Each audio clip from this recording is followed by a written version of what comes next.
Hi, you're listening to FREJDA Talks, a sporadically published podcast series focusing on current events and job markets in the field of the social sciences. Hope you enjoy today's episode. Welcome to FREJDA Talks. My name is Mariel, and I'm here today with Natalie to talk about her career journey and her work in Guatemala. So, Natalie, do you want to start us off by introducing yourself and your academic and professional background? That's a huge question.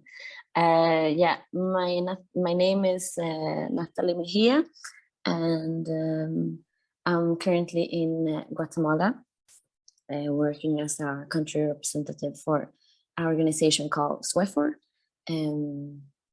I'm from Sweden, actually from Skåne, and I did both my bachelor and my ongoing master that I haven't finished in the university.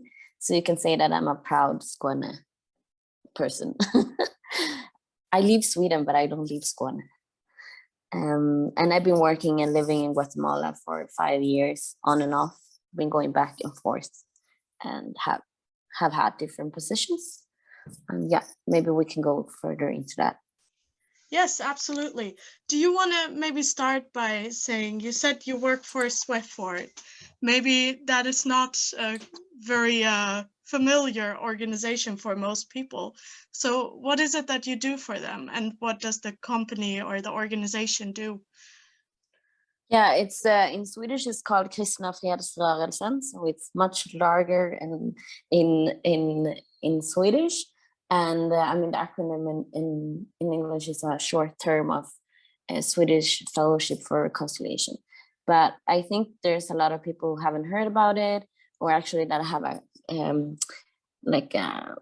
religious name on it.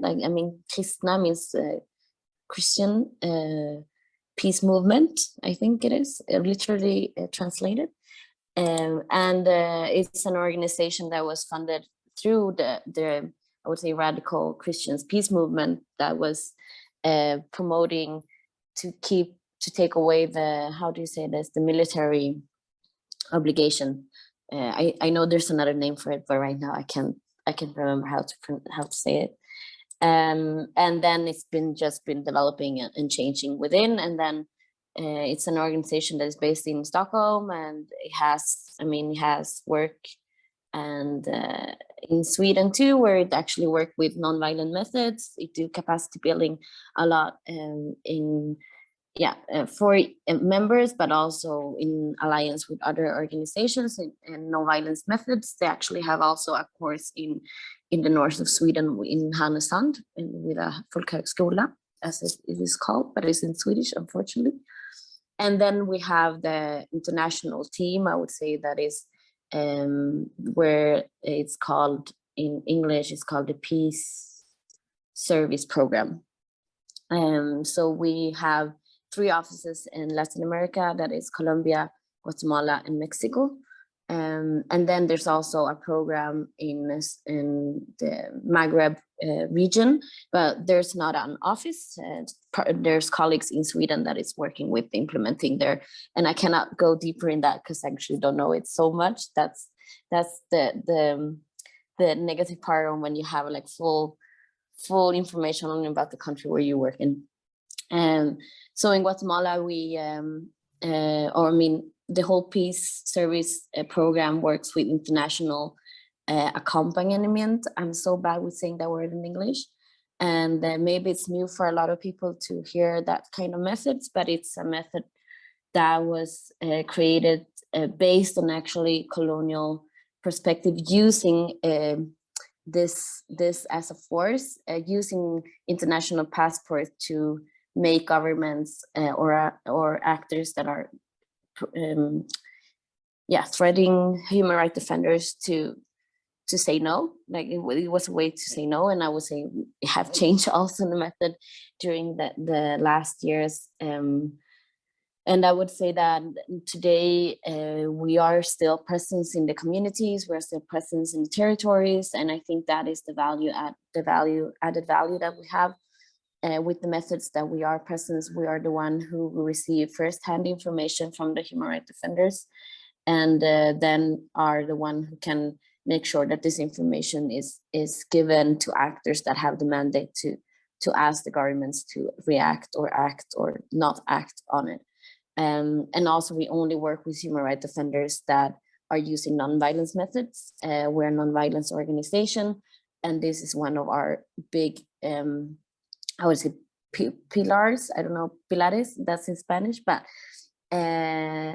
so it's like the non-interference, where we don't accompany an organization that are party, that is from a political party, because we need to also make sure that we don't interfere in the national, that we are not the one who are putting the agenda. I mean, we are there on petitions, and we are there because human rights defenders ask us to be there. And this is the base, I would say, for the mandate and the method of international accompaniment. And now I'm not used to saying this in English, so that's why it's quite hacky sometimes. But yeah, it's non-interference and no injerencia. I don't know what that is in English. And I should have prepared this in English. And yeah, the non-partition part. And then we also have other methods, that is capacity building in security and auto protection. And there the purpose is that we recognize the capacity the organization already have, but we can always maybe recognize it or make it more clearer, or even bring new tools. But the purpose is always for them to have tools to improve their own mechanism for security and analysis. Because I mean, the whole cooperation is based on that one day we should not be here. And it's not because the context is worse or that we are in risk, it's because the human rights defenders are in a position where they can advocate for their situation by themselves. But I mean, it's in a dreamy perspective, and as the world is right now, I don't know when this is gonna happen, but I mean, we should always aim for it. And also one of our biggest approach that we work with is the do no harm approach, to make sure that all of our implementation is not creating harm. And I think that is a really important tool or analysis to use when approaching or when implementing any kind of project or organization. Yeah, I don't know if it was. So maybe a follow-up question to that. Yeah. So how does like a daily working life look for you? Do you go to the office in the morning, then come home later? Do you go through meetings? Like, what does one have to imagine your work day to look like? I mean, we're still in 2 years of the pandemic, we're still in a pandemic. I think there's, I'm not going to say percentage, but there are not a majority of people who have been vaccinated in Guatemala, also due to disinformation and lack of not coordinating on the rural levels. A lot of things in Guatemala is quite centralized and based on capital and around capital. And also because a majority of the population in Guatemala don't have Spanish as the first language. There's 22 indigenous group in Guatemala. So I also think it's like not receiving the information in their language. But with that saying, that it's not been easy to read. It's not like in Sweden that there's no restriction and there's no COVID-19. Here we still have masks. So I mean, physical meeting, I feel that it's being, I think I have had my first physical meeting now like a month ago. And then maybe we have had physical meetings with people more closer, like the office and the colleagues, and maybe one is more bilateral, but otherwise people have not wanted to meet in person. So I have been working mostly from home, and I go to the office also. So I'm doing a hybrid, I don't know, it's hybrid version of it, but it's also, I mean, I think when the pandemic started, I was in Guatemala working with the UNDP at that moment, and then I got evacuated to Sweden and I continued working and then I started a master, which also was present, and then it went online. So I think like I'm just now used to this way of working, and I mean, yeah, I mean, you're a humankind and you get used to things. So now I'm actually also kind of like to be home some days, if you don't have to meet anyone, or if I only have meetings with, I have a lot of meetings with Sweden, for example, then I rather stay home. So I don't interfere with other ones, with other one who also maybe will have meetings. So that's that's a long answer to a small part, that I work from home and office. And the other one is that I mean, I have a lot of meeting with we're part of quite different networks. So I have meeting with those. I have meeting with my colleagues in Sweden. I'm always the person that needs to represent the organization in both for Sweden. So I'm like the focal point, you can say. Like I'm the one receiving information. So I'm also the one giving it to my team, and reverse, team me Sweden. And since I'm not the person, or my role is not the one being on field as much, I'm not in field, but sometimes maybe when it's a new area, or when it's something in alliance with an organization, I've been also out to field, but it's not part of my main task, I would say. And for that, I have my team that is the one who goes and visit the field. I would say that doesn't affect me, because I've been working earlier with this organization as a peace observers, and I've been working with UNDP. So context wise, and also like the context with human rights defenders is something that I already have created earlier, so I can still reach the information or with a phone call. And I think also pandemic have digitalized everyone in one way or another, or even if it is using more WhatsApp, or if it's using Zoom. So I think there's positives, things, consequences of the COVID-19 pandemic too. But yeah, here I think it's taken up slowly. And I started to work at this position in COVID-19. It was interesting because I met new colleagues, not my team, but like colleagues from other organizations through Zoom. so like this personal, maybe, hi, who are you? Networking part has been hard because some faces were really new. And have taken more time than regularly, but I think that patience has been the key in this process, and also accept that, I mean, it's not only me, it's like for everyone, that you can't do this chatting in between to know someone. But I think it's been working, and now when we met, like I think it was last week, we met for the first time with a lot of people, and they said, wow, this is how you look. Wow, like this is how tall you are. Or like, I'm not so tall, but but it's just changed everything from having just one face and then see the whole body. So that's just it's been part of the work, but yeah, you get used to it. So you touched on this already a little bit, but like when we apply for jobs, everyone is wondering, how does my studies, or how does my previous experience translate into skills on the job? So what would you say was like something that you learned beforehand, or in your academic or previous professional experience, that was very useful for this job that you do right now? Yeah, I mean, studying social science and political science is not always so obvious. And when you study, people ask you, so what do you want? What are you gonna do? Like, it's not like gonna be a doctor or a teacher, or I don't know, something that what you're gonna do. So, but for me, my parents are from El Salvador, and they came to Sweden in late 80s. And I visited El Salvador for the second time of my life. The first time I was only 3 years old, so I will almost say like for the first time with memory. When I was 17, and I remember I came there and I just saw like, I mean, I lived in a really privileged world in Sweden, and was really protected. And then I came to El Salvador and I was like, what? Why are the cows in the streets? And I just saw so much. I think my first reaction was, like, so much poverty, and how come that I could live like this in Sweden, and my family and cousins, my aunts and my grandma lives like this in El Salvador. Like, I couldn't understand it.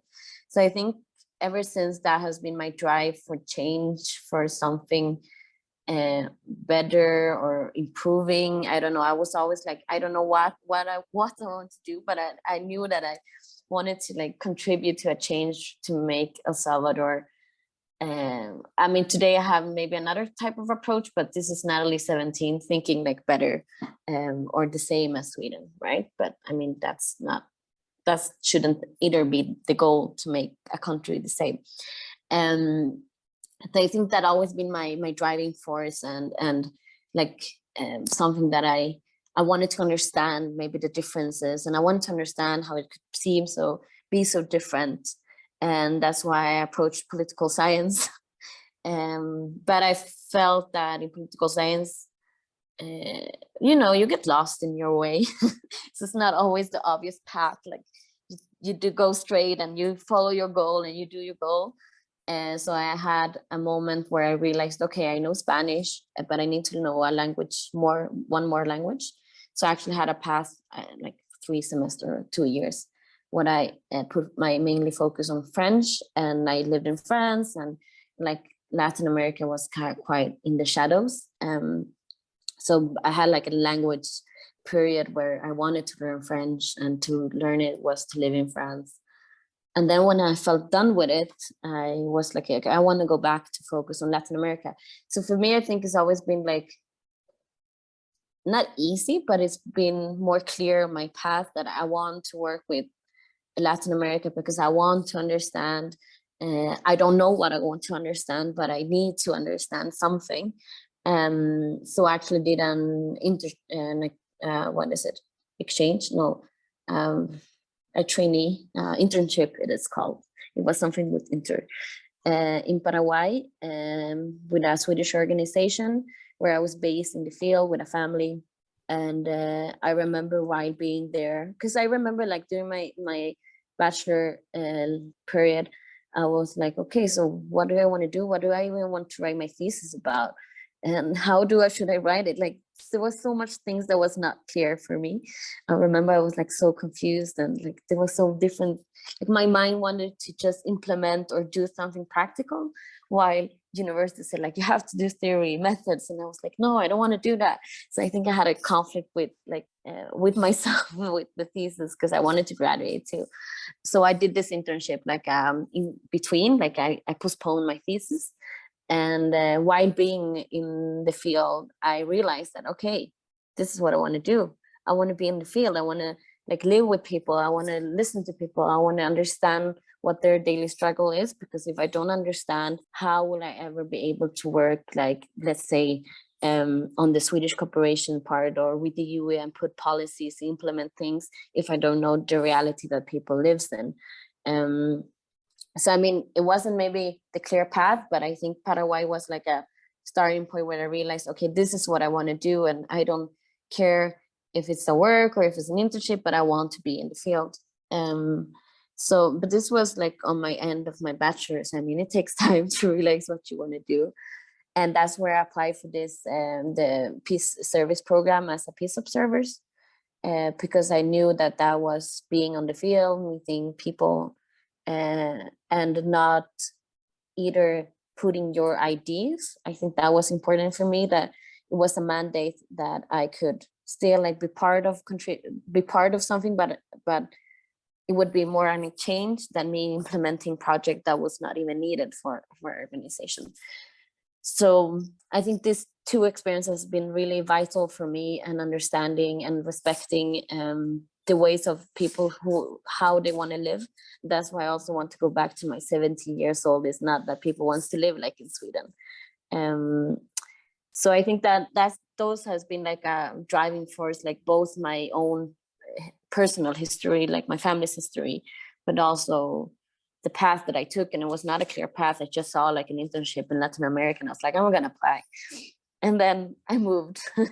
So it's been like, I think that I have letting myself be spontaneous and just accept that I'm moving. And I mean, to have work like this, you have to also realize that I think it's also people. Maybe I make it I make it seems easy, but I think the hard part is always like the moving part, and you have to say bye to people, and I think I would always be really grateful for my friends that are always still standing friends with me. But I mean, I'm the one who always are away and stuff like this. So I think that's what you sacrifice in working with this, but in the end, that's what I want, right? And I would also add, just to add that while I studied, I also work a lot with like apart. Like I tried to find extra jobs that was relevant within my studies. So I work with a labor union and recruited students at Lund University. I was mentor for the first term in students in political science. And I also I was engaged a lot, a lot in all the organizations that you can be engaged in Lund, both like in international relations, but also like with theater or stuff like that. And I think being student at Lund University, because I cannot speak about another one, that's a really advantage to have, that there's so many possibilities to get involved. And that's a way of networking and having understanding of maybe like the career or the path. And I was also active apart from that. I was active with an international organization that is a youth peace organization that's called CISV, and they do a lot of youth camp, and that was also a way of having different culture and learning about this cultural awareness, and not only have I mean, being a child of migrant parents, you always have this cultural awareness, of course. But I mean, this was a space where just like people from Egypt, Mexico, Iceland, Germany, and I think this camps has been really important for me to just learn how to live different. So yeah, you can wonder like, how did I manage to do my bachelor? Sometimes I wonder too, but I think I realized during my bachelor that, okay, my grades, my bachelor is not going to give me my work, but my experiences is, and I don't have a network, so I need to construct my own network and like find these gaps that I had myself, and that's the way I did it practically. And I don't know if that's got me here, but I think that's, I'm not gonna redo anything what I did in my bachelor. Like when I did my master's, I was like, no, I'm gonna study and I'm gonna only study. But yes, I worked apart for 1 month, but 3 months. But I dedicated my time to studies, and I think on my bachelor, I dedicated all my time to the other things except my studies, and then the rest of the time to my studies. And it's not to say that you should not study to students, but I think that's for me. That was important for me for understanding the purpose of my study, to connect it with the reality, because I think that that's what I was lacking while studying. So I was still in this investigation for myself to understand what is the added value of my bachelor degree in political science. And now while working, I was like, wow, now I can use it. But I would say it requires patience, and and it's hard to see the connections while studying sometimes. But yeah, long answer. But I think really helpful, because it's always very good to hear about how did other people work during their studies, what did they take with them on this journey of like your professional experience apart from academia, because it's very easy to lose sight of that there is a time after your studies while you study. So maybe to wrap this all up, to kind of tie it together, what would you say is like, what would be your advice to current students that want to pursue a career in the field that you work in? I would say map the field. I mean, there's so much opportunities that ones don't know about. And I don't know, maybe it's the thing that like having not having a network from the start made me want. I think I also wanted to open my own detective bureau, so that's why I also like to investigate.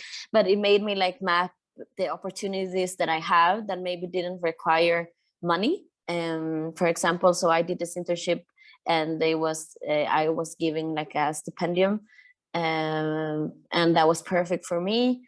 And I did the exchange in France. It was always with that I could get Swedish credits, but it was with a Swedish university, but based in France. Or I did Erasmus too, for example. I mean, all of these opportunities that the university actually have, one should take it, because then you will regret it. I feel that I don't regret that I paused my bachelor, that I didn't graduate with my friends, because that was on my own path. And sometimes I think like group pressure, especially in a bachelor level, is easy to want to do as the rest do, like you want to graduate with your group. But I think sometimes you just have to dare to leave like the line and do what your guts say, or what your aim is. I don't know, like what drives you. And the other part is also like this internship. Of course, maybe this is easier for me to say that I'm Swedish and it's mostly for Swedish people. Maybe I haven't investigated. But I mean, there's other type of things in other countries. I cannot talk about those.